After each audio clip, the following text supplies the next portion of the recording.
hari ini mendengarkan PR Corner. Kali ini live dari LSPR Jakarta. Topik untuk tanggal 20 April 2015 adalah peran PR Consultant dalam membangun citra perusahaan dengan narasumber seperti biasa. Ini udah pernah on air ya Bu ya? Masih iya, udah pernah waktu itu langsung ya. Tapi ini live sekarang. Live. Ini kopdar dengan kopdar, betul. Iya. Jadi kopdar dengan dua orang narasumber. Host kita adalah Ibu Brita Kemal Gani. Iya. Dan malam ini kita kedatangan dua tamu istimewa. Betul. Dan yang utama tamu kita malam hari ini adalah Ibu Tipu Satyatomo. Beliau adalah Ketua Umum dari Asosiasi Perusahaan Public Relations Indonesia. Iya. Selamat malam Ibu Tipu. Suaranya merdu sekali ya Mas Ariel. Terima kasih, serak-serak basah Mbak. PR banget gitu ya. PR banget. PR banget. Dan tak kalah istimewa tamu kita malam hari ini. Ini ngetop banget. Tadi TOP BGT ya. Namanya. Kalau kata mahasiswa Hits gitu ya. Iya, Bapak Silih Agung Wasesa. Selamat malam Mas Silih. Selamat malam. Nah, Mas Silih ini founder dari Asia PR. Dan beliau juga wakil ketua umum dari Asosiasi Perusahaan PR Indonesia. Saya ingin tanya sama Bu Tipu, sebenarnya PR konsultan itu tugasnya apa sih Bu kalau di dalam perusahaan, kalau misalnya jasanya digunakan oleh sebuah perusahaan, nah tugasnya itu ngapain aja? Terima kasih Mbak Prita, kesempatan ini bagus sekali untuk APRI, untuk lebih banyak dikenal dan mencari anggota. Kalau saya boleh mengambil satu istilah dari sahabat saya, sebetulnya kenapa konsultan itu diperlukan, itu sebetulnya sederhana saja. Membuat klien atau perusahaan yang meng-hire PR konsultan itu merasa nyaman. Kenapa? Karena dia butuh ditemani, dia butuh dirawat, dia butuh dikawal, dan butuh dijaga.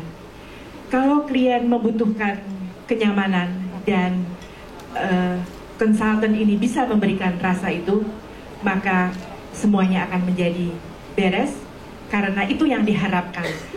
Klien akan bisa tidur dengan tenang, permasalahan-permasalahan perlahan-lahan bisa diselesaikan. Pak Silih, ini ada titipan pertanyaan dari produser.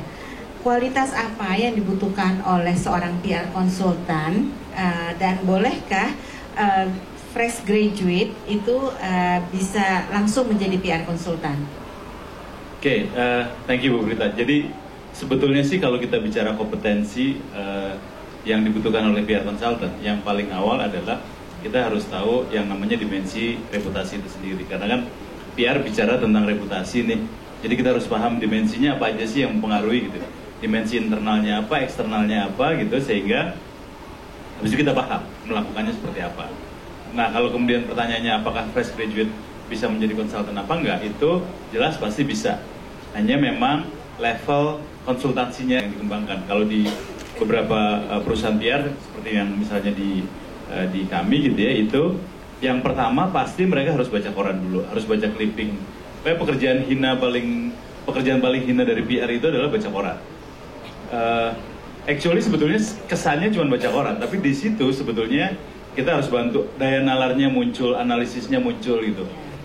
Jadi itu seleksi pertama tuh, baru dia bisa menjadi konsultan. Karena untuk menjadi konsultan itu bukan hanya menyarankan gimana caranya klien bisa muncul sebanyak mungkin di media. Bisa jadi sebaliknya. Saya sekarang sedang handle salah seorang klien gitu ya, yang justru yang kita minta di dia adalah diem aja 6 bulan. Karena dengan diem reputasinya justru semakin naik. Kan itu masalah strategi itu. Bukan, jadi kalau dulu orang menganggap bahwa pekerjaan PR itu bagaimana kita publikasi sebanyak-banyaknya di media, belum tentu. Tapi bisa jadi sebaliknya. Nah, itu yang harus kompetensi-kompetensi yang seperti itu yang harus digali, yang harus diasah gitu. Tentunya juga berdasarkan pengalaman dan jam terbang juga ya, Pak Silih, untuk bisa memberikan konseling kepada CEO ataupun kepada manajer di perusahaan. Boleh langsung bertanya saja kepada narasumber kita. Satu dari sebelah kiri. Iya. Kemudian ada satu lagi, dua. Di sini saya ada pesan juga nih, katanya ada yang mau bertanya, yaitu Bapak Fajar Siddiq nih, Pak Ariel, yaitu dari BRI, Assistant Vice President dan juga Head of Public Relations-nya dari BRI. Mau langsung bertanya kepada Bapak Fajar Siddiq mungkin? Silakan pertanyaannya Pak. Terima kasih Pak Fajar Terima sudah kasih, berkenan selamat malam, hadir Pak Fajar, di apa kabar? PR Corner. Terima kasih Ibu Gani. Jadi kebetulan satu tim humas di BRI malam ini saya bawa Bu. Ada Wah, boleh tepuk tangan, luar biasa. Teman-teman. Jadi ada beberapa pertanyaan, saya termasuk pembaca dari bukunya Mas Silih dan Mas Agung Laksamana tadi ya. Jadi ke sini ya mungkin ya. Laksamana. Jadi baru malam ini mungkin ketemu dengan beliau-beliau. Mudah-mudahan nanti ada banyak kerjasama. Juga dengan Bu Tipu, karena memang belakangan ini dari kami sedang mencoba meng-hire untuk PR consultant. Jadi ada beberapa yang kemarin sudah datang dan kemudian presentasikan. Ada pertanyaan yang ingin malam ini saya tanyakan kepada Pak Silih atau Bu Tipu. Jadi yang pertama tentang critical point lah yang membedakan kami di perbankan. Jadi bagaimana humas perbankan dengan industri yang lain? Apa sih kira-kira yang membedakan ketika kita bicaranya bukan hanya produk ansih ya, tapi juga jasa saja dan jasa-jasa, dan kita memang paling banyak disuruh di trust, kepercayaan itu. Jadi beberapa krisis dan sebagainya tentu kita sudah pernah mengalaminya, dan alhamdulillah sampai dengan saat ini semuanya baik-baik saja. Namun saya rasa peran PR consultant memang penting dan kami sedang mencoba untuk bekerja sama. Jadi mungkin nanti Bu Tipu daftar dari anggotanya APRI ya Bu ya, kami bisa segera dapatkan juga. Jadi tentang critical point Pak ya, jadi apa sih ya kalau di perbankan yang jadi titik-titik yang harus kita benar-benar perhatikan dibanding dengan industri lainnya. Yang kedua, tadi saya tertarik dengan Mas Silih ketika menyampaikan bahwa kita tidak boleh selamanya tergantung dengan PR juga, Pak. PR consultant. Artinya, kalau hari ini saya atau kami meng-hire PR consultant, saya ingin dalam waktu tertentu, teman-teman di humas ini ya sudah menjadi expert ya, sudah menjadi pinter juga, tanpa harus adanya ketergantungan terus dengan PR consultant. Nah, kira-kira dari pengalaman Mas Silih, berapa lama sih?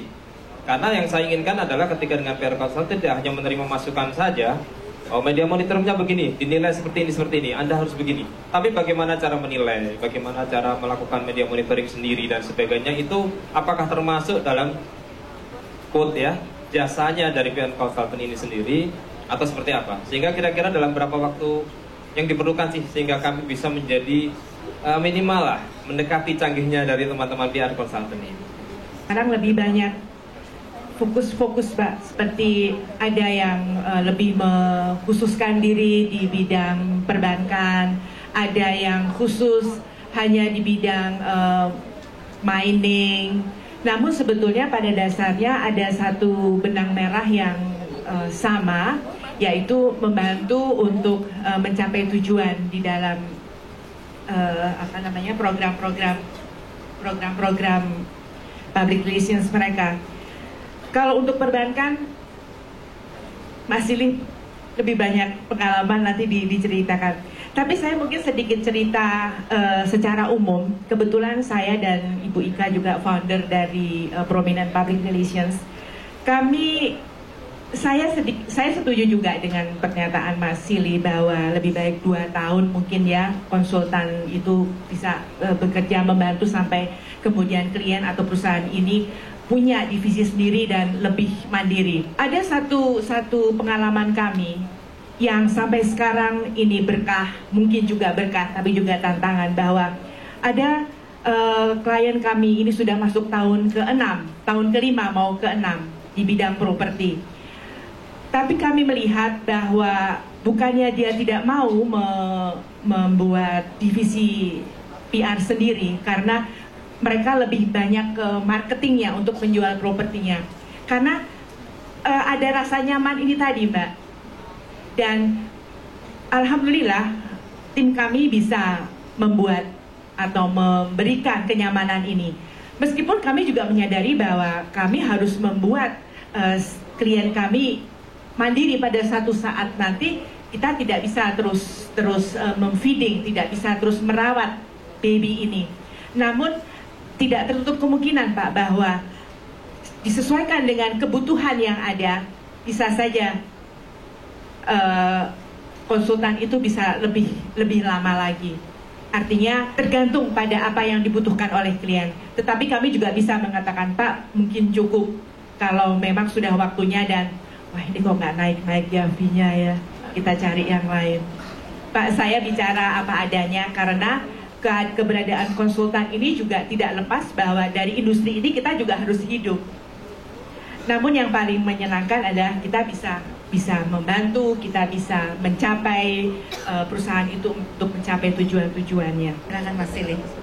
Oke, thank you Mbak Tibu. Jadi kalau pertanyaannya, critical point apa sih sebetulnya yang diharapkan dari PR consultant berkaitan dengan reputasi perusahaan gitu ya. Jadi satu hal sih sebetulnya yang harus ditanyakan ke PR consultant itu adalah mereka punya dimensi reputasi nggak? Karena ini critical point nih. Kalau kemudian kita ketemu dengan PR consultant, kemudian isinya, oh gampang Pak, itu nanti kami akan bikinin press conference, kami akan bikinin media relation, kami akan bikinin event. Dia nggak ada dimensi reputasinya nih. Dimensi reputasi itu banyak. Misalnya ditanya, salah satunya adalah head. Head itu punya dimensi reputasi yang melihat seberapa jauh peran PR berfungsi untuk perusahaan. Detailnya sih di bukunya Mas Agung udah ada. Saya nyontek dari bukunya Mas Agung. Head itu bilang bahwa PR difungsikan untuk tergantung CEO-nya mau apa. Pada satu titik dia bisa dibangun untuk menciptakan social capital dari perusahaan itu sendiri. Itu yang dilakukan oleh Nestle. Bagaimana PR dimanfaatkan untuk social capital. Jadi social capital dibangun, engagement terbangun, kemudian jualannya masuk. Tapi ada juga PR yang masuk dalam supporting revenue. Supporting revenue itu berapa persen muncul dan lain sebagainya gitu. Itu yang dilakukan oleh Toyota. Toyota itu fungsi PR masuk dalam revenue-nya berapa persen itu ditentukan oleh kegiatan PR-nya nih. Nah, dimensi reputasi ini yang pertama Pak Fajar yang harus dibahas sebagai critical point nih. Karena dari situ kita bisa melihat reputasi perusahaan kita berkembang apa enggak. Bukan dari banyaknya coverage di media, bukan dari banyaknya mention positif gitu. Tapi dimensi reputasi ini yang harus dinaikkan. Jadi kelihatan nih. Karena kalau kita nggak punya dimensi reputasi, saya berani jamin yang ada kegiatannya adalah setiap tahun PR, press conference berapa kali, media gathering berapa kali, media visit berapa kali, ya itu kan tools, bukan strategi gitu. Tapi dimensi itu yang harus dibangun. Jadi itu yang harus dilihat di critical point-nya. Mudah-mudahan nanti di APRI itu akan kita jadiin sebagai satu standar bersama gitu ya.